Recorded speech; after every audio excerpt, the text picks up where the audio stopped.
Hello students, welcome to CSC subject wise.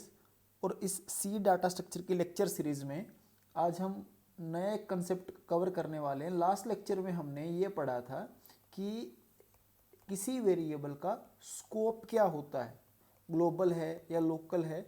हमने scoping के बारे में लास्ट लेक्चर में डिस्कशन किया था। आज के इस लेक्चर में हम बात करने वाले हैं और एक इम्पोर्टेंट कंसेप्ट की, दैट इज़ स्टैटिक और डायनेमिक में क्या डिफरेंस है। हम ये टर्म्स यूज करते हैं स्टैटिक और डायनेमिक, इसके अंदर क्या डिफरेंस है, क्या डिस्टिंक्शन है स्टैटिक और डायनेमिक में।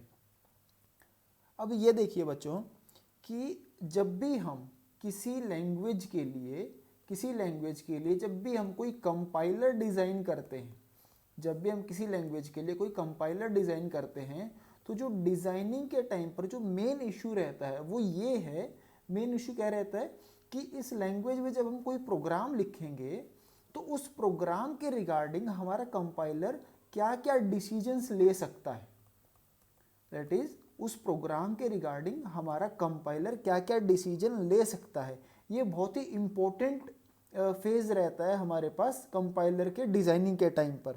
अब देखिए इस चीज को हम एक्चुअल में दो पार्ट में डिवाइड कर सकते हैं। दैट इज एक तो ये कि अगर हमारे पास हम एक ऐसी पॉलिसी बनाएं, हमारी लैंग्वेज एक ऐसी पॉलिसी यूज कर रही है जो हमारे कंपाइलर को अलाउ करती है कि हमारा कंपाइलर किसी भी इशू को डिसाइड कर सकता है। यानी कि अगर कोई इशू आ रहा है वो कंपाइलर हमारा उसके लिए क्या करना है क्या नहीं करना है, ये काम हमारा कंपाइलर डिसाइड कर सकता है। तो उस टाइम पर हम बोलते हैं कि हमारे पास जो लैंग्वेज है वो लैंग्वेज स्टैटिक पॉलिसी यूज कर रही है। हम क्या बोलेंगे, हमारे पास जो लैंग्वेज है वो स्टैटिक पॉलिसी यूज कर रही है। या फिर इसको हम और क्या कहेंगे कि हम इस इशू को कंपाइल टाइम पर रिजॉल्व कर रहे हैं। अगर हमारी प्रोग्रामिंग लैंग्वेज हमारे कंपाइलर को ये अलाउड करती है कि हाँ कि इस इशू को कंपाइल टाइम पे हम सॉल्व कर सकते हैं या हैंडल कर सकते हैं, तो हम उसको बोलते हैं कि हमारी लैंग्वेज स्टैटिक पॉलिसी यूज़ कर रही है। या एक दूसरी पॉलिसी जिसके अंदर कि कोई भी डिसीजन तब लिया जाएगा जब हम किसी प्रोग्राम को एग्जीक्यूट करेंगे, उस टाइम पर कोई भी डिसीजन लिया जाएगा तो हम कहेंगे कि ये लैंग्वेज हमारे पास डायनेमिक पॉलिसी यूज कर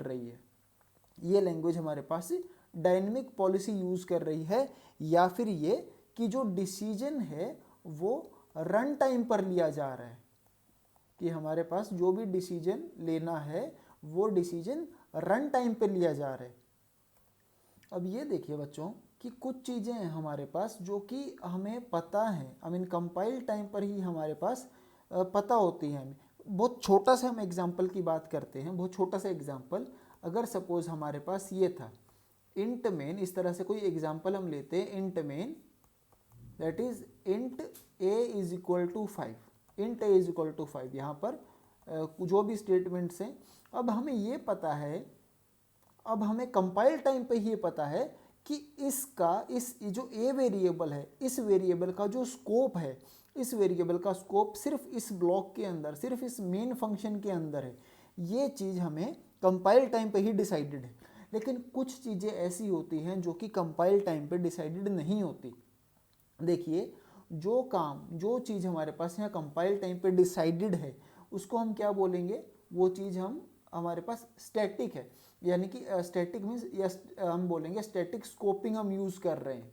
अब हम इन चीज़ों को हम एक्चुअल में डिटेल में हम यहाँ पर डिस्कस करने वाले हैं। यहाँ पर हम बोलेंगे स्टैटिक स्कोपिंग यूज़ हो रही है कि इस ए वेरिएबल का जो स्कोप है वो कंपाइल टाइम पे ही डिसाइड हो गया था। Compile time is static policy हम यूज़ कर रहे हैं। कंपाइल टाइम पे डिसाइड हो गया कि ये जो ए वेरिएबल है यहाँ पर ये सिर्फ इस ब्लॉक में यूज़ होने वाला है। इसके अलावा अगर हम इससे दूसरी बात करें, यानी कि हम डायनेमिक स्कोपिंग की बात करें बच्चों, तो उसको हम देखिए हम कैसे डिफाइन कर सकते हैं। तो इसमें हम देखते हैं बच्चों कि सपोज हमारे पास एक वेरिएबल था x जिसका नाम x था, एक वेरिएबल जिसका नाम x था वो हमें मिला, उसका सिर्फ डिक्लेरेशन, उसका डेफिनेशन नहीं है। तो इसकी वैल्यू हम कहाँ से उठाएं? सिर्फ डिक्लेरेशन हमें मिला, इसकी वैल्यू हम कहाँ से उठाएं? तो देखिए इसकी वैल्यू के लिए हम एक प्रोसीजर के पास जाएंगे, हम एक प्रोसीजर को चेक करेंगे, एक ऐसा प्रोसीजर जो कि अभी अभी मोस्ट रिसेंटली अभी कॉल्ड हुआ था, और वो प्रोसीजर जो कि अभी तक टर्मिनेट नहीं हुआ। तो उस प्रोसीजर में हम इस x को हम रेफर करते हैं कि x का वैल्यू हमें वहाँ मिल सकता है, या अगर हम इस x को प्रिंट करना चाहें तो उस प्रोसीजर में जो कि अभी भी रिसेंटली यूज़ हुआ था, अभी तक टर्मिनेट नहीं हुआ है, वहाँ पर x का जो वैल्यू होगा उसके साथ हम इसको डील करेंगे, उस वैल्यू को हम प्रिंट करेंगे। अब देखिए बच्चों, इसको हम एक एग्जाम्पल के थ्रू समझेंगे तो ये आपको चीज़ और ज़्यादा अच्छे से समझ में आ जाएगी। लेकिन अगर हम बात करें डायनेमिक स्कोपिंग की, तो देखिए बच्चों, डायनेमिक स्कोपिंग हमारे पास कुछ स्पेशल केसेस पर या कुछ स्पेशल प्लेसेस पर ही आती है। अगर हम बात करें सी लैंग्वेज की, तो सी लैंग्वेज में जब हम पढ़ते हैं कि हमारे पास मैक्रो एक्सपेंशन की बात करते हैं, मैक्रो एक्सपेंशन की जब हम बात करते हैं तो वहाँ पर हम डायनेमिक स्कोपिंग पढ़ सकते हैं, इसका कंसेप्ट हम सीख सकते हैं, डायनेमिक स्कोपिंग हम वहाँ पर यूज़ करते हैं। या अगर मैक्रो एक्सपेंशन हमने एक पिछले एक वीडियो में सिंबॉलिक कांस्टेंट के नाम से भी हमने इसको पढ़ा था। देन अगर C++ की बात करें तो C++ के अंदर हमारे पास मेथड रेजोल्यूशन के टाइम पर हम डायनेमिक स्कोपिंग यूज़ करते हैं। अभी हम एक एग्जाम्पल के थ्रू समझते हैं कि हमारे पास मैक्रो एक्सपेंशन के टाइम पर अब जो हम डायनेमिक स्कोपिंग बात कर रहे हैं उसका एक्चुअल मतलब क्या है। अब ये देखिए बच्चों, एक छोटा सा एग्जाम्पल, यहाँ हम बात करते हैं हैश डिफाइन ए x+1। इसको हम कैसे रीड कर सकते हैं? a is a macro that stands for expression x+1। ये हमारे पास एक मैक्रो है जो कि इस एक्सप्रेशन x+1 के लिए यहाँ स्टैंड कर रहा है। यानी कि अगर हमारे प्रोग्राम में कहीं पर भी हमें a दिखता है तो हमारा कंपाइलर इस a को इस एक्सप्रेशन के साथ रिप्लेस कर देगा, सिंपल। अब यहाँ एक बात समझने वाली है, देखिए बच्चों, हमारे पास मेन फंक्शन है, हमारे पास जो हमारा एग्जीक्यूशन स्टार्ट होगा मेन फंक्शन से स्टार्ट होगा। अब इस एग्जाम्पल को बच्चे हम ध्यान से समझेंगे। मेन फंक्शन के अंदर हमारे पास दो फंक्शन को कॉल किया जा रहा है, बी को और सी को, ठीक है। हमारे पास यहाँ पर और क्या है, इस प्रोग्राम में एक एक्स वेरिएबल है जिसका वैल्यू हमारे पास 2 है, ठीक है। यहाँ पर ये जो ए हमारे पास ए वेरिएबल है, या जो एक ए है, एक मैक्रो हमारे पास जो कि इसके लिए, इस एक्सप्रेशन के लिए यहाँ पर स्टैंड कर रहा है। यहाँ पर इस x का वैल्यू क्या होगा, ये एक्चुअल में हमें इस प्रोग्राम में समझना है। और यहाँ पर हम देखते हैं हमारे पास मेन फंक्शन था। अब सपोज बच्चों, ये हमारे पास हमारा मेमोरी था और ये स्टैक था हमारे पास सबसे पहले किस फंक्शन को कॉल किया जा रहा है? मेन फंक्शन को कॉल किया जा रहा है। मेन फंक्शन का अगर हम बॉडी देखते हैं तो पहले बी फंक्शन को कॉल होगा, फिर सी फंक्शन को कॉल होगा। पहले बी फंक्शन को कॉल किया जाएगा, उसके बाद सी फंक्शन को कॉल किया जाएगा। अब यहाँ पर int x is equal to 2, बच्चों ये किसी भी फंक्शन के बाहर है, किसी फंक्शन के अंदर नहीं लिखा ये वेरिएबल, यानी कि ये वेरिएबल जो है हमारे पास ये ग्लोबल वेरिएबल है। इस ग्लोबल वेरिएबल को लेटर से हम अलग से मेमोरी लोकेट करते हैं, स्टोरेज हमारे पास एक्स वेरिएबल हमारे पास, ये हमारे पास बच्चों एक्स वेरिएबल है जिसका वैल्यू हमारे पास कितना गिवन है, इनिशियली 2 गिवन है, ठीक है। अब हम देखते हैं हमारे पास जो बी फंक्शन है, बी फंक्शन को हम कॉल करते हैं। यहाँ पर बी फंक्शन को सबसे पहले कॉल किया गया, तो बी फंक्शन के अंदर क्या था, यहाँ से हमने बी फंक्शन को कॉल किया। बी फंक्शन के अंदर int x is equal to 1, एक x वेरिएबल नया डिफाइन किया, x का वैल्यू 1 है। जब इसने बात की प्रिंट एफ ए, तो ये वाला जो a है, ये किस एक्सप्रेशन के साथ चेंज हो जाएगा? x+1। यानी कि अब हमें इस b फंक्शन के अंदर क्या प्रिंट करना है? इस b फंक्शन के अंदर हमें एक वैल्यू प्रिंट करनी है x+1। यहाँ पर x कौन सा है? x में कौन सा कंसीडर करूं? ग्लोबल वाला या इसका लोकल। ऑब्वियस सी बात है, इसमें इस ब्लॉक के अंदर, इस बी फंक्शन के अंदर एक्स का डेफिनेशन था, एक्स का वैल्यू है, ये इसी को यूज़ करेगा। यानी कि यहाँ पर x प्लस 1, एक्स का वैल्यू 1, तो यहाँ पर जो आउटपुट आने वाला है बी फंक्शन से वो वैल्यू आएगा 2 आएगा हमारे पास। यहाँ पर देखिए बच्चों, यहाँ पर इस एक्सप्रेशन के अंदर जो x का वैल्यू यूज़ होना था b फंक्शन के केस में, इस x का वैल्यू क्या यूज़ हुआ, 2 यूज़ हुआ।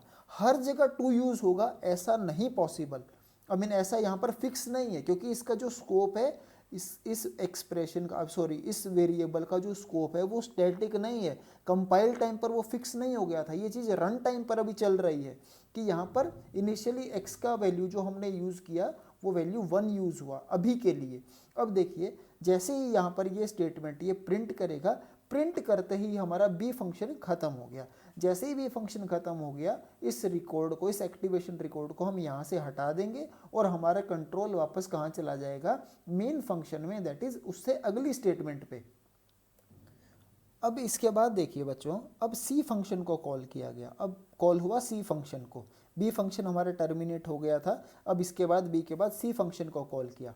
देन जैसे ही सी फंक्शन को कॉल किया, हम यहाँ पर गए सी फंक्शन के पास, ठीक है। सी फंक्शन में क्या बोला गया, प्रिंटएफ ए, प्रिंटएफ ए। अब ये जो ए है ये अगेन यहाँ पर इसी एक्सप्रेशन के साथ रिप्लेस होगा x plus 1, printf x plus 1। अब ये देखिए बच्चों, यहाँ पर इस सी फंक्शन के अंदर हमारे पास कोई डेफिनेशन नहीं था ए का कोई डेफिनेशन नहीं है हमारे पास यहाँ पर। यानी कि अब ये हमने लास्ट लेक्चर में स्कोपिंग में भी पढ़ा था कि अब हमारे पास यहाँ पर पूरे प्रोग्राम पर किस वेरिएबल का स्कोप है हमारे पास, इस ग्लोबल वेरिएबल का स्कोप है। यानी कि अब इस सी फंक्शन के अंदर जो हम x यहाँ पर यूज़ करने वाले हैं, अब ये ग्लोबल वेरिएबल यूज़ होने वाला है, ये वैल्यू अब 2 है। यानी कि सी फंक्शन के अंदर ये जो वैल्यू प्रिंट होगी ये वैल्यू 3 प्रिंट होगी। अब बच्चों यहाँ पर जो समझने वाली बात थी वो ये थी कि ये जो x वेरिएबल है इसका जो स्कोप था ये रन टाइम पर डिसाइड हुआ, डायनेमिकली डिसाइड हुआ कि बी फंक्शन के अंदर तो इस x का जो वैल्यू था वो 1 था और सी फंक्शन के अंदर इस x का जो वैल्यू था वो 2 था। यानी कि ये चीज़ कंपाइल टाइम पे डिसाइडेड नहीं थी। बच्चों ये हमारे पास, हम बात करते हैं डायनेमिक स्कोपिंग है हमारे पास। चलिए बच्चों हम एक और एग्जांपल देखते हैं जहाँ पर हम स्टैटिक स्कोपिंग और डायनेमिक स्कोपिंग में और अच्छे से हम डिफरेंशिएट कर पाएंगे। अब देखिए बच्चों, हमारे पास एक छोटा सा एग्जांपल है, यहाँ पर हम देखते हैं स्टैटिक और डायनेमिक स्कोपिंग अगर हम यूज़ करते हैं तो दो केसेस में अलग अलग हमारे पास क्या आंसर आने वाला है।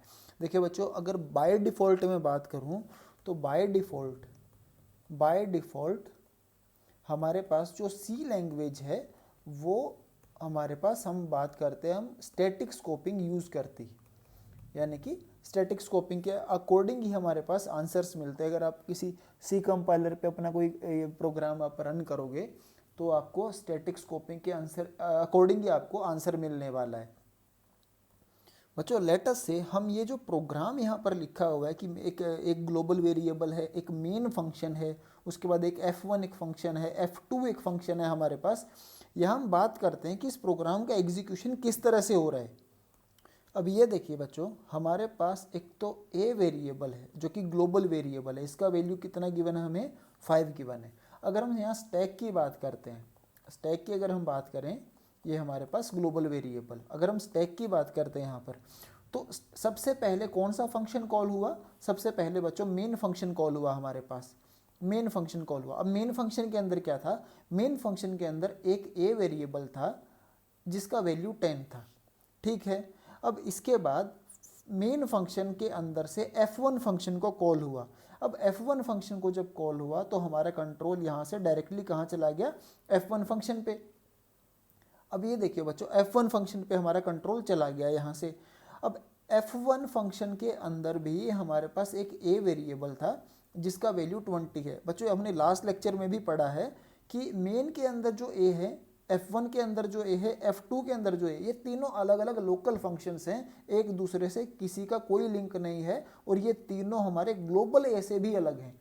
अब यहाँ देखिए बच्चों, f1 फंक्शन के अंदर से हमारे f1 के अंदर हमारे पास एक a वेरिएबल था जिसका वैल्यू 20 था। अब यहाँ f1 के अंदर हमने कॉल किया एक f2 फंक्शन को। अब f2 फंक्शन जो है, f2 फंक्शन को कॉल हुआ तो f2 फंक्शन हमारे पास यहाँ पर ये रहा f2 फंक्शन। f2 के अंदर अब क्या बात कर रहे हैं, f2 के अंदर कि एक a वेरिएबल है जिसका वैल्यू 30 है। एक स्टेटमेंट और यहाँ पर एनकाउंटर हुआ कि printf a का वैल्यू प्रिंट करो।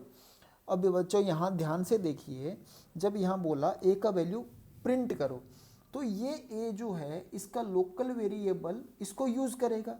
यहाँ पर इन जनरल अगर मैं नॉर्मली बात करूँ, यहाँ पर वैल्यू क्या प्रिंट होने वाला है बच्चों, यहाँ पर वैल्यू जो प्रिंट होने वाला है वो 30 प्रिंट होने वाला है। इसका ये a इसको रेफर कर रहा है, बिल्कुल सिंपल सी बात है। ये a बच्चों इसको रेफर कर रहा है, यहाँ पर वैल्यू जो प्रिंट होगा वो 30 प्रिंट होने वाला है।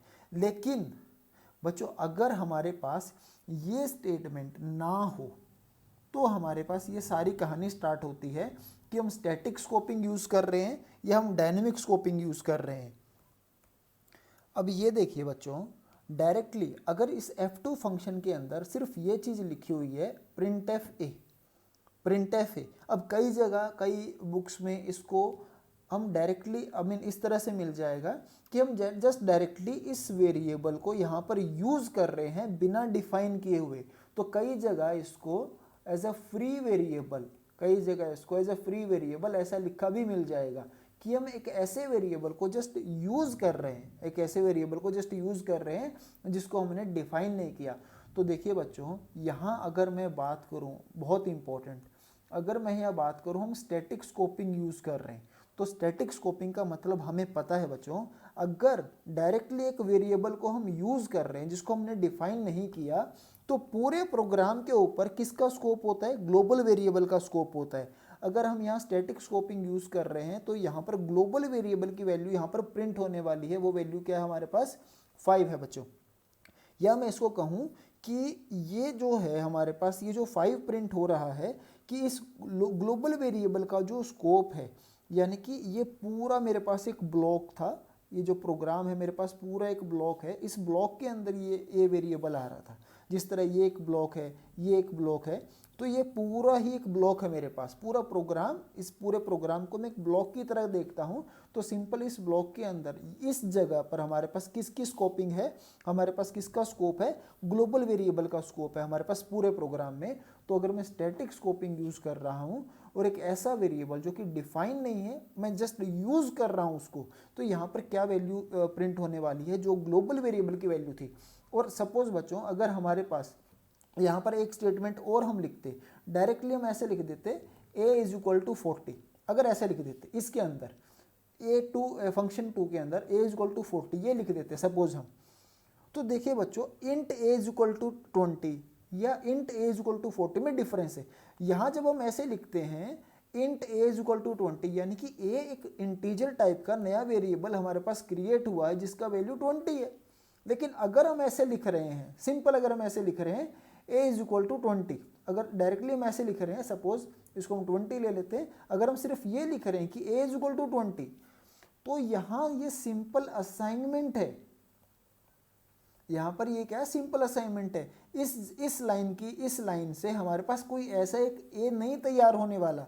यहाँ पर सिंपल ये कह रहा है कि a वेरिएबल है, a वेरिएबल उसका वैल्यू 20 असाइन कर दो। लेकिन अब बिना डाटा टाइप के यहाँ पर एक नया वेरिएबल नहीं तैयार होने वाला। तो भी देखो बच्चों, जिस तरह से यहाँ पर इस a के लिए हमने ग्लोबल वेरिएबल यूज़ किया था, यहाँ इस असाइनमेंट के लिए भी डायरेक्टली हम ग्लोबल वेरिएबल को ही यूज़ करेंगे। क्यों? क्योंकि यहाँ पर डेफिनेशन नहीं है a का, यहाँ पर सिंपल इस पूरे प्रोग्राम पर ग्लोबल वेरिएबल का स्कोप था। तो इस जगह पर हमारे पास किसका स्कोप है, ग्लोबल वेरिएबल का। यहाँ पर a का वैल्यू 20, तो डायरेक्टली ये a का वैल्यू यहाँ पर 20 करने वाला है, a इज इक्वल टू 20। ये बच्चों किसकी बात कर रहे हैं हम, यहाँ बात कर रहे हैं स्टैटिक स्कोपिंग की। अगर कहीं हमें कोई ऐसा फ्री वेरिएबल मिलता है जिसका डेफिनेशन नहीं है, तो वो बाय डिफ़ॉल्ट किसे अपडेट करेगा या किसे प्रिंट करेगा, किसे यूज़ करेगा, वो ग्लोबल वेरिएबल को यूज़ करेगा, सिंपल। अब देखिए बच्चों, अब हम बात करते हैं डायनेमिक स्कोपिंग की। डायनेमिक स्कोपिंग की हमने एक छोटी सी यहाँ पर डेफिनेशन भी पढ़ी थी। ये डेफिनेशन कि नेम x को हम कहाँ रेफर करेंगे, कोई वेरिएबल है जिसका नेम x था, refers to declaration of x, जहाँ उसका डिक्लेरेशन है in the most recently called not yet terminated procedure, जो अभी अभी प्रोसीजर यूज किया था और जो कि अभी तक खत्म नहीं हुआ, उसमें हम उसको रेफर करेंगे। अब ये देखिए बच्चों, सिंपल सी बात यहाँ पर हम देखते हैं, यहाँ पर अगर हम डायनेमिक स्कोपिंग यूज़ कर रहे हैं, यहाँ देखो बच्चों, अगर हम डायनेमिक स्कोपिंग हम यूज़ कर रहे हैं तो इस डायनेमिक स्कोपिंग के केस में अगर कोई स्टेटमेंट ऐसा एक फ्री वेरिएबल हमें एनकाउंटर होता है कि यहाँ पर डायरेक्टली क्या बोला, प्रिंट एफ ए को प्रिंट कर दो, ए यहाँ पर डिफाइन नहीं था, तो अब हम क्या करेंगे, मोस्ट रिसेंटली कॉल्ड प्रोसीजर, यानी कि इससे पहले F2 से पहले किसको कॉल किया गया था, F2 से जस्ट पहले F1 को कॉल किया गया था, F1 को कॉल किया गया था। तो अब हम यहाँ से F1 के पास जाएंगे और चेक करेंगे कि क्या यहाँ पर A का वैल्यू हमें मिल सकता है। हाँ, यहाँ पर मिल गया A का वैल्यू यहाँ पर 20 है। तो डायनेमिक स्कोपिंग के केस में यहाँ पर जो इस बार वैल्यू प्रिंट होने वाला है वो वैल्यू कितना है बच्चों, 20 है। सपोज फॉर एग्जांपल यहाँ पर ये स्टेटमेंट नहीं होता, यानी कि A का वैल्यू 20 यहाँ पर नहीं है, तो हम F2 से, अभी हमने देखा मोस्ट रिसेंटली कॉल्ड प्रोसीजर क्या था, F1 था, तो हमने F1 चेक किया, लेकिन F1 के अंदर भी A का डिक्लेरेशन A का डेफिनेशन नहीं था हमारे पास। तो हम क्या करेंगे, अब हम F1 के कॉरस्पॉन्डिंग चेक कर रहे हैं, तो F1 में हम चेक करेंगे कि यहाँ पर इससे जस्ट मोस्ट रिसेंटली प्रोसीजर कौन सा कॉल हुआ था, तो बच्चों मेन कॉल हुआ था इससे पहले, तो हम मेन में चेक करेंगे। तो यहाँ पर वैल्यू क्या मिला, इस बार A का वैल्यू 10 मिला। तो फिर अगर यहाँ पर F1 के अंदर 20 नहीं होता तो हम यहाँ पर क्या वैल्यू प्रिंट करते, 10 वैल्यू प्रिंट होता। फिर यहाँ अगर 20 नहीं होता तो यहाँ 10 प्रिंट होता। सपोज बच्चों अगर ये भी नहीं होता हमारे पास, अगर ये भी नहीं होता हमारे पास, तो फिर फाइनली हमारे पास ये जो ग्लोबल वेरिएबल वाली वैल्यू है, फिर हम और नीचे जाते और इसको यूज़ करते। सिंपल। डायनेमिक प्रोग्रामिंग में हम ये देखते हैं कि जस्ट मोस्ट रिसेंटली अभी अभी जो प्रोसीजर यूज़ हुआ था उसमें हम इस वेरिएबल की डिक्लेरेशन देखते हैं। फॉर एग्जांपल अभी हम बात कर रहे थे कि सपोज जैसे अभी तो हमने प्रिंट एफ ए, ये हमने बात की कि डायनेमिक में क्या प्रिंट होगा। सिंपल, अगर हम यहाँ पर ये लिख देते A is equal to 40, suppose A is equal to 40, तो अब डायनेमिक के केस में अब ए का वैल्यू तो यहाँ पर है नहीं, यहाँ डेफिनेशन नहीं है, F2 के अंदर तो डेफिनेशन नहीं है, तो इससे जस्ट प्रीवियस, इससे जस्ट पहले कौन सा प्रोसीजर हमने यहाँ कॉल किया था, इससे पहले हमने कॉल किया था F1 को। तो F1 के अंदर हम देखते हैं कि A का डेफिनेशन है क्या, वो बोलेगा हाँ यहाँ पर A का डेफिनेशन मिल गया, तो यहाँ पर इस A को ये 40 कर देगा। ये हम डायनेमिक केस की बात कर रहे हैं, इस A को ये क्या कर देगा, 40 कर देगा। अगर सपोज फॉर एग्जाम्पल यहाँ पर ये इंट ए इक्वल टू 20 नहीं होता तो डेफिनेशन हमें थोड़ा सा और नीचे मिलता यहाँ पर, तो ये इस A को 40 कर देता। अगर ये भी नहीं होता, सपोज अब ये भी नहीं है, तो हम डायरेक्टली अब जाते ग्लोबल के पास, हम इन ग्लोबल वेरिएबल को फिर अपडेट करते। यानी कि बच्चों स्टैक में ऊपर से नीचे एक एक स्टेप, जहां पर हमें डेफिनेशन मिल गया इसका जो भी फ्री वेरिएबल था, तो हम उसको अपडेट कर देंगे, as simple as that. Let us से अभी बच्चों इसके हम एक दो और एग्जांपल देखते हैं जिससे थोड़ी और क्लियरिटी हो जाए इस कंसेप्ट में। देखिए बच्चों, हमें यहाँ पर इस प्रोग्राम का आउटपुट बताना है। ये हमारे पास एक प्रोग्राम लिखा है यहाँ पर इंट एक्स कोमा वाई, यानी कि फंक्शन के किसी भी फंक्शन के बाहर है, यानी कि दोनों ग्लोबल वेरिएबल्स हैं। इसके बाद हमारे पास एक फंक्शन है पी फंक्शन। पी फंक्शन के हमारे पास आर्ग्यूमेंट क्या है, एक इंटीजर एन, यानी कि ये जो एन है इसके लोकल वेरिएबल की तरह ट्रीट करेंगे, हमने पढ़ा था पिछले लेक्चर में, ठीक है। इसका आर्ग्यूमेंट जो हम पास करेंगे यहाँ पर एन, इंट एन, ये इसका लोकल वेरिएबल की तरह हम ट्रीट करेंगे, ठीक है। अब यहाँ पर इंट एक्स, ये जो एक्स है यहाँ पर इंटीजर टाइप का वेरिएबल है, और यहाँ पर कुछ कंप्यूटेशन परफॉर्म होकर इसका जो वैल्यू आएगा वो एक्स में आएगा। एक हमारे पास एक और मेथड है क्यू, एक और फंक्शन है क्यू, जिसका इनपुट आर्ग्यूमेंट 0 है, कोई इनपुट आर्ग्यूमेंट नहीं यहाँ पर। इसके अंदर एक एक्स और वाई हमने यहाँ पर डिफाइन किया। अब ये एक्स वाई इसका लोकल है, ये ग्लोबल था, ये इसका क्यू का लोकल है। यहाँ से हम पी फंक्शन को कॉल कर रहे हैं और यहाँ पर हम y का वैल्यू इसमें पास करेंगे, ठीक है। इसके बाद x को प्रिंट करेंगे, मेन फंक्शन है हमारे पास इस तरह से। सिंपल। हमें यहाँ पर ये बताना है कि अगर हम स्टैटिक स्कोपिंग यूज़ करते हैं तो क्या आउटपुट आएगा और अगर हम डायनेमिक स्कोपिंग यूज़ करते हैं तो क्या आउटपुट आएगा। देखो बच्चों, स्टैटिक स्कोपिंग बाय डिफ़ॉल्ट अगर हमारे पास कोई ऐसा फ्री वेरिएबल होता है तो बाय डिफ़ॉल्ट पूरे प्रोग्राम के ऊपर ग्लोबल वेरिएबल का स्कोप होता है, सिंपल। तो देखते हैं बच्चों, यहाँ पर अगर हम स्टैटिक स्कोपिंग यूज़ करते हैं तो हमारे पास क्या आउटपुट आने वाला है। अब बच्चों यहाँ देखते हैं, हमारे पास ये स्टैक है, हमारे पास ग्लोबल वेरिएबल्स थे एक्स और y. By default global variables की वैल्यू यहाँ पर क्या इनिशियलाइज है, x0 है हमारे पास, y0 है, सिंपल। यहाँ हमारे पास जो एग्जीक्यूशन स्टार्ट होगा वो मेन फंक्शन से स्टार्ट होगा। मेन फंक्शन के अंदर अब यहाँ पर देखो बच्चों, ध्यान से देखो, यहाँ पर क्या बोला, x = 7, y = 8।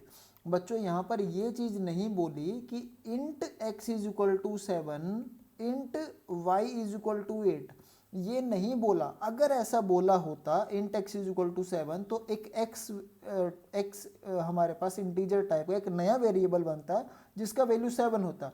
इंट y = 8 ऐसा नहीं बोला। अगर ऐसा बोला होता तो इसका मतलब y हमारे पास एक नया इंटीजर वेरिएबल बनता जिसका वैल्यू 8 होता, लेकिन ऐसा नहीं था।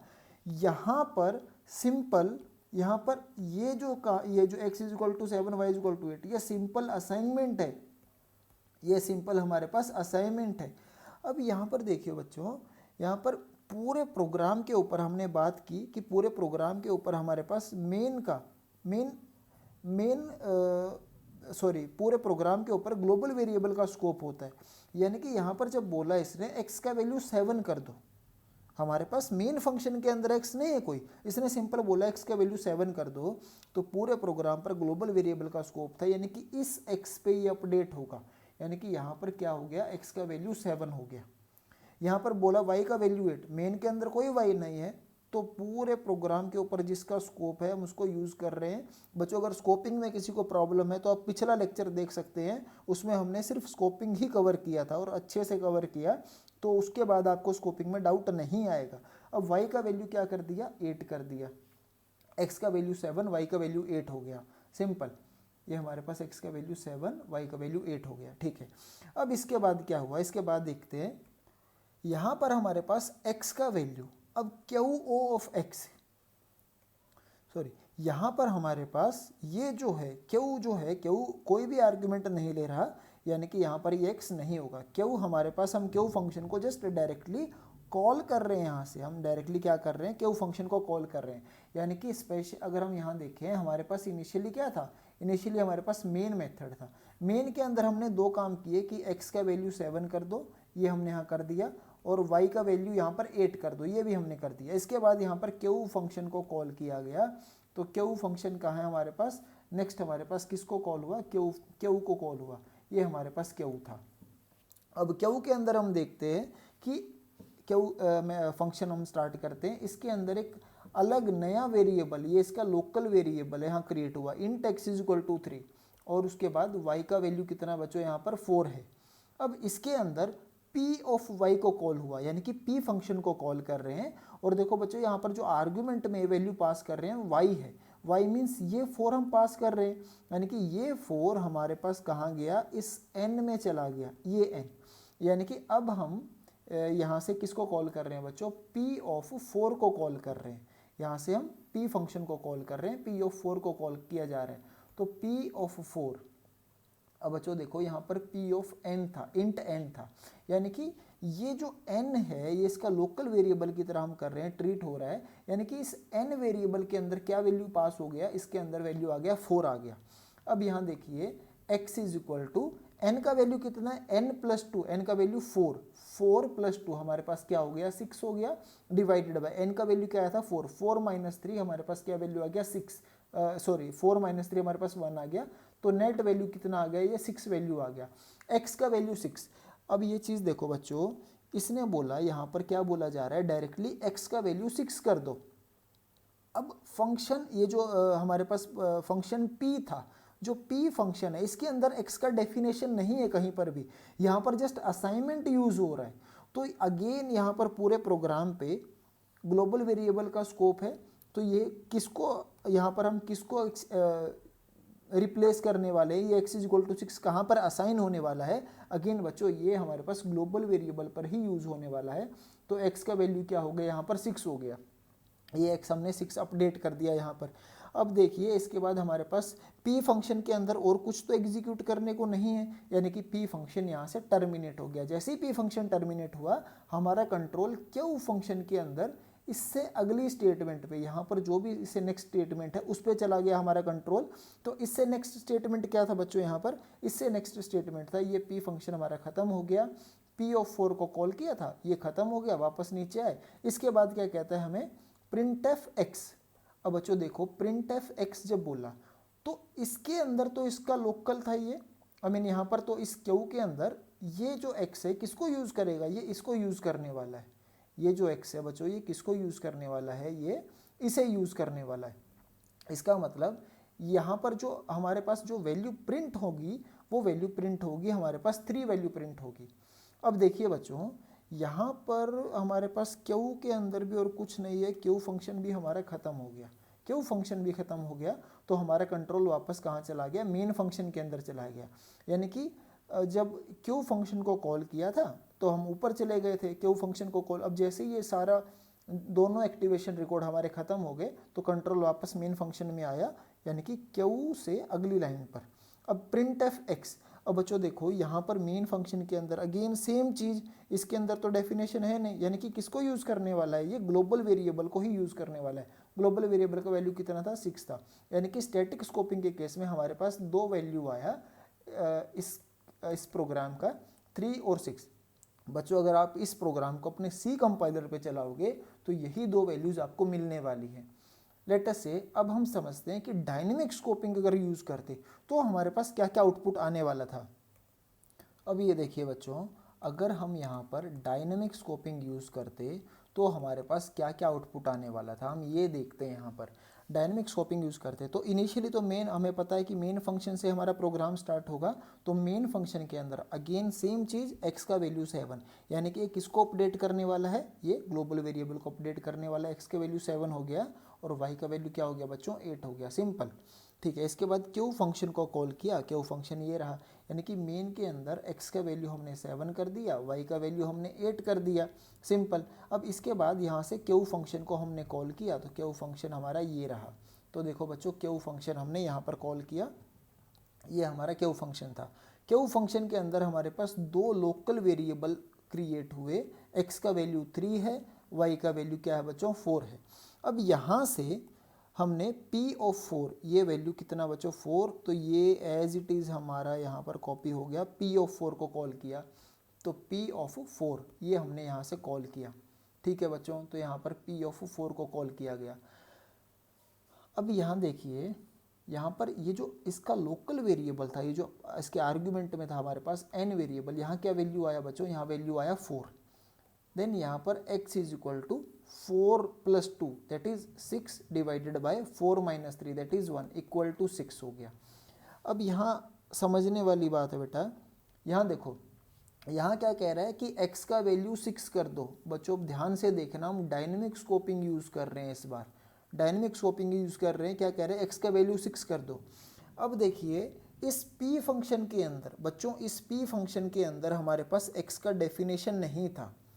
तो जब हमें यहाँ डिसीजन लेना है ये कि x का वैल्यू 6 कर दो, तो हम अब क्या करें डायनेमिक स्कोपिंग में, जो मोस्ट रिसेंटली जस्ट इससे पहले जो एक्टिवेशन रिकॉर्ड या जो प्रोसीजर हमने कॉल किया था, अब हम उसमें चेक करते हैं। यानी कि हम नीचे आए क्यू में, अब क्यू में चेक किया कि क्या क्यू में x का डेफिनेशन था, बिल्कुल था, x का वैल्यू 3 था, उसको क्या कर दो, अब 6 कर दो। स्टैटिक के केस में हमने क्या किया था, डायरेक्टली ग्लोबल वेरिएबल को अपडेट किया था।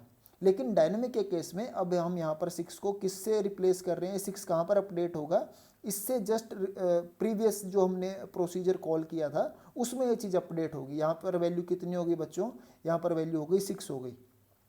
अब इसके बाद देखिए p फंक्शन के अंदर और कुछ भी करने को नहीं है, यानी कि p फंक्शन हमने यहाँ से टर्मिनेट कर दिया, p फंक्शन खत्म हो गया। बच्चों जैसे ही p फंक्शन खत्म हुआ हमारा कंट्रोल वापस कहाँ आ गया, क्यू फंक्शन में आ गया। यानी कि p ऑफ 4 को कॉल किया था, इससे अगली स्टेटमेंट चलेगी। इससे अगली स्टेटमेंट क्या थी, कहता है प्रिंट एफ एक्स।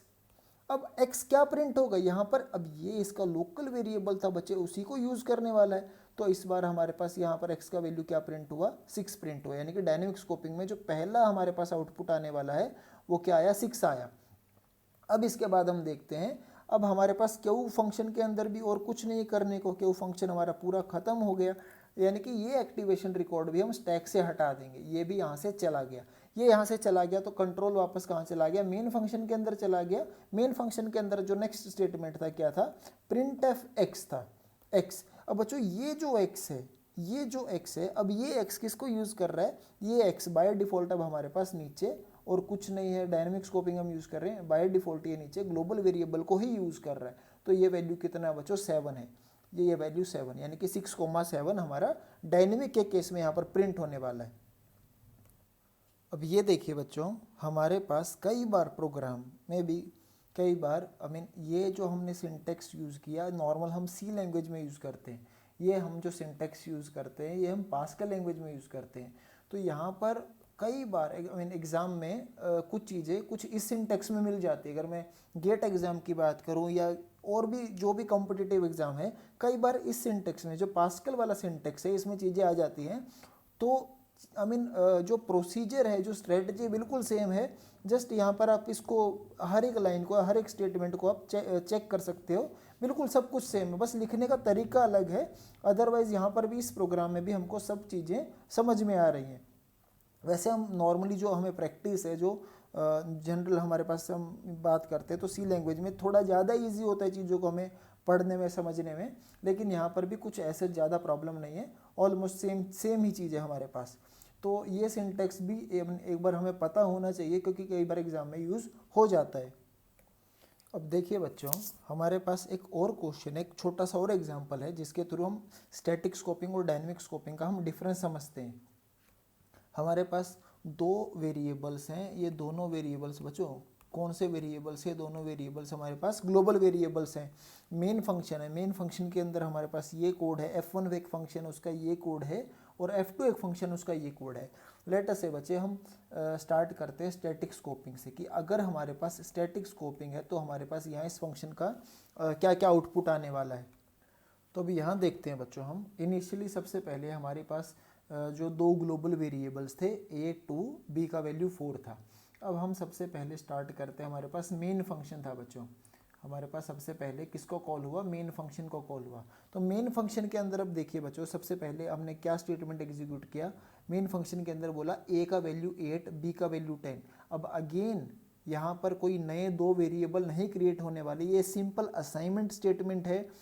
और हमारे पास जो ग्लोबल वेरिएबल्स है उसका स्कोप इन तीनों फंक्शन के ऊपर है, यानी कि कहीं पर भी हम डायरेक्टली वेरिएबल का नाम लेके उसको यूज़ कर रहे हैं तो वैल्यू हमारे पास कहाँ अपडेट होने वाली है, हमारे पास ग्लोबल वेरिएबल में अपडेट होने वाली है।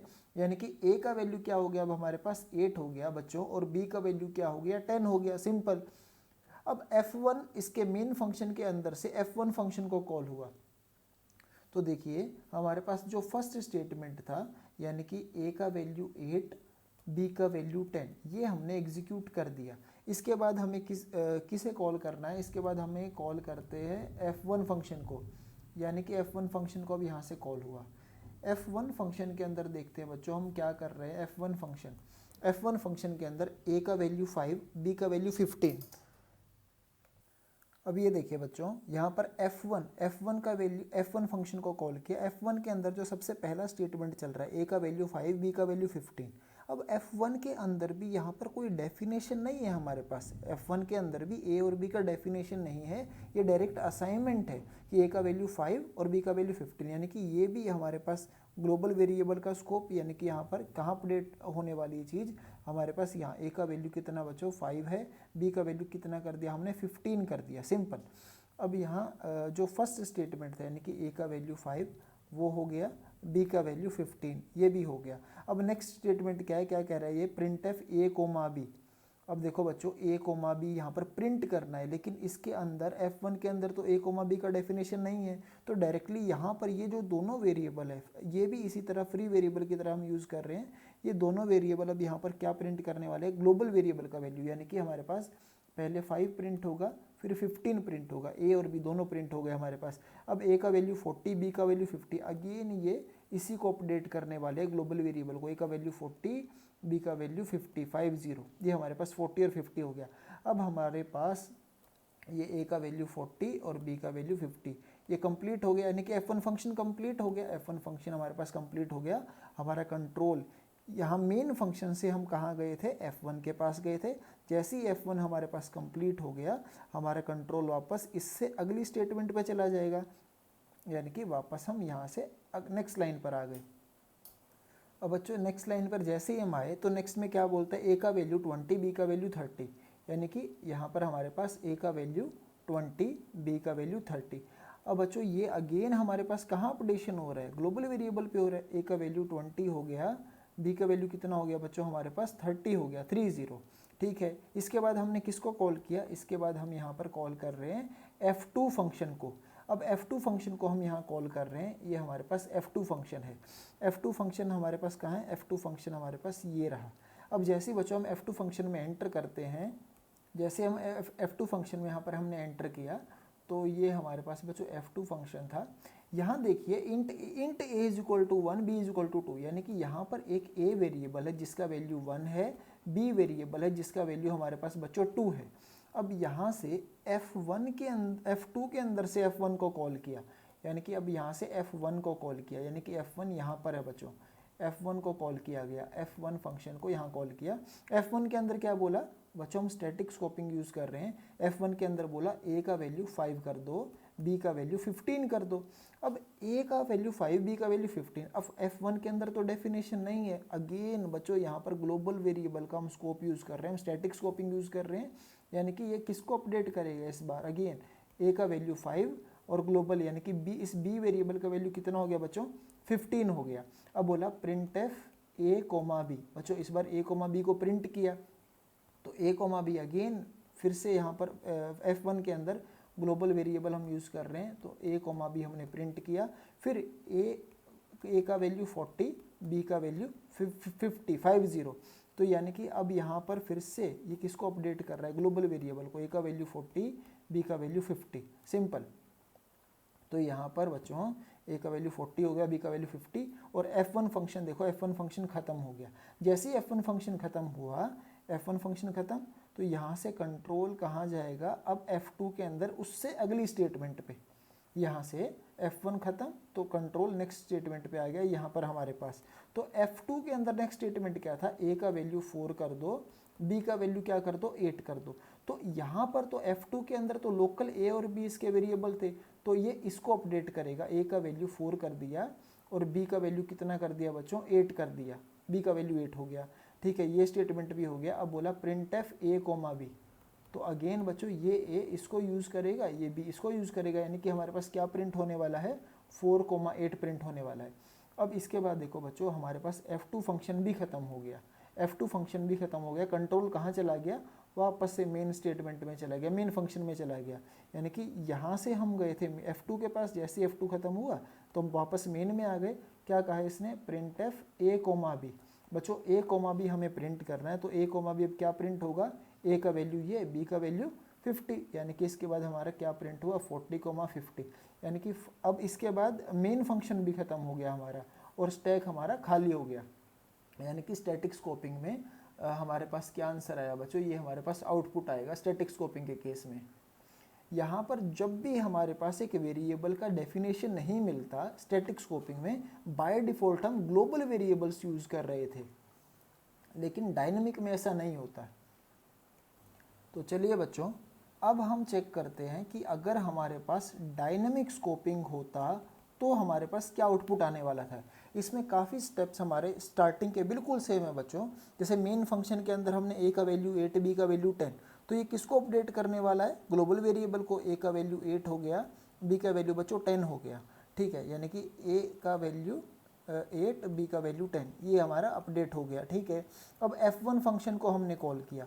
F1 फंक्शन को जब हमने कॉल किया तो F1 फंक्शन के अंदर देखो, F1 के अंदर आ गए, यहाँ पर ए का वैल्यू 5, सॉरी यहाँ पर बच्चों हम क्या करेंगे, यहाँ पर हमारे पास ए का वैल्यू कितना हो गया बच्चे, 5, और बी का वैल्यू कितना हो गया हमारे पास 15 हो गया।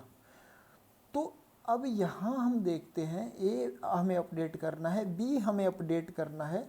तो अब इस F1 फंक्शन के अंदर तो इसका डेफिनेशन नहीं है, तो मोस्ट रिसेंटली जो यूज प्रोसीजर था, मोस्ट रिसेंटली कॉल्ड प्रोसीजर था, इससे जस्ट पहले मेन फंक्शन था। अब बच्चों देखो मेन फंक्शन के अंदर भी ए और बी का डेफिनेशन नहीं है, यहाँ पर कहीं इंट ए इक्वल टू 8 ऐसा नहीं था, यहाँ पर भी डायरेक्टली असाइनमेंट हुआ था। यानी कि बाय डिफ़ॉल्ट इससे भी और नीचे जाएंगे तो हमारे पास हम इस बार भी किसको अपडेट कर रहे हैं, ग्लोबल वेरिएबल्स को, यानी कि ए का वैल्यू 5 और बी का वैल्यू 15। फिर इसके बाद क्या कहा, print f a comma b. बच्चों यहाँ पर भी a comma b free variable, तो यानी कि F1 से जस्ट पहले कौन सा प्रोसीजर कॉल था, मेन फंक्शन था। मेन फंक्शन के अंदर ये डेफिनेशन नहीं है, तो इस बार हम किसको यूज़ कर रहे हैं, फिर से ग्लोबल वेरिएबल्स को, 5,15। देन इसके बाद जो हमारे पास असाइनमेंट है, ए का वैल्यू 40, बी का वैल्यू 50।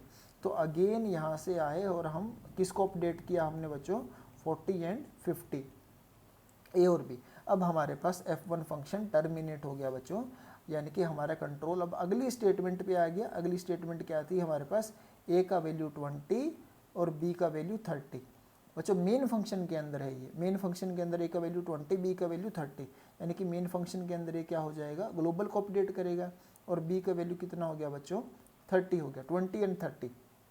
अब इसके बाद किसको हम कॉल कर रहे हैं, इसके बाद हम कॉल कर रहे हैं बच्चों F2 फंक्शन को। अब यहाँ से बच्चों हम किसको कॉल कर रहे हैं, F2 फंक्शन को हम कॉल कर रहे हैं। लेट अस से हमारे पास अब F2 फंक्शन है, F2 फंक्शन को हम कॉल कर रहे हैं। अब F2 के अंदर, यहाँ से F2 के अंदर हम कॉल किया, तो इसके अंदर a का वैल्यू क्या था बच्चों, 1 था, b का वैल्यू क्या था, 2 था। ये इसके लोकल वेरिएबल्स हैं। अब F2 के अंदर से F1 को कॉल कर रहे हैं, F2 के अंदर से बच्चों F1 को कॉल किया, तो ये हमारे पास F1 फंक्शन था।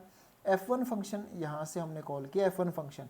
अब F1 फंक्शन क्या कहता है, हमारे पास a का वैल्यू क्या कर दो, 5 कर दो, b का वैल्यू क्या कर दो बच्चों, 15 कर दो।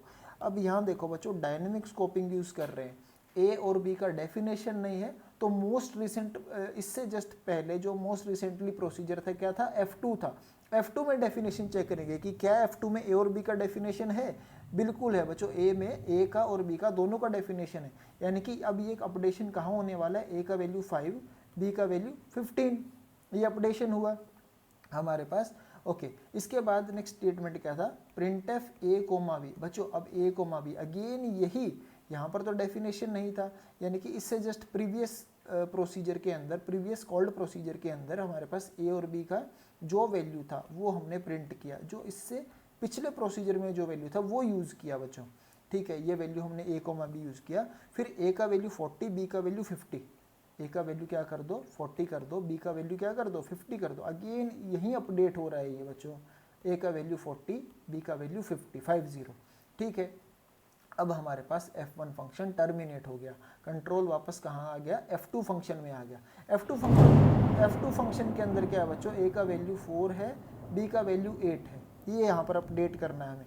तो ए का वैल्यू 4, अब बच्चों इसका लोकल वेरिएबल यानी कि इसी को अपडेट करेगा, ए का वैल्यू 4, बी का वैल्यू कितना है बच्चों, 8 है, बी का वैल्यू 8, ए का वैल्यू 4, बी का वैल्यू 8। देन इसके बाद print f a comma b. अब ए कोमा बी बच्चों, ए कोमा बी हमें यहाँ प्रिंट करना है, तो ये इसी को यूज़ करेगा, इसका लोकल वेरिएबल है, यानी कि क्या वैल्यू प्रिंट होगा, 4,8 प्रिंट होगा। अब बच्चों हमारे पास F2 फंक्शन भी यहाँ पर ख़त्म हो गया। अब जैसे ही F2 फंक्शन ख़त्म हो गया, कंट्रोल वापस मेन फंक्शन में चला गया।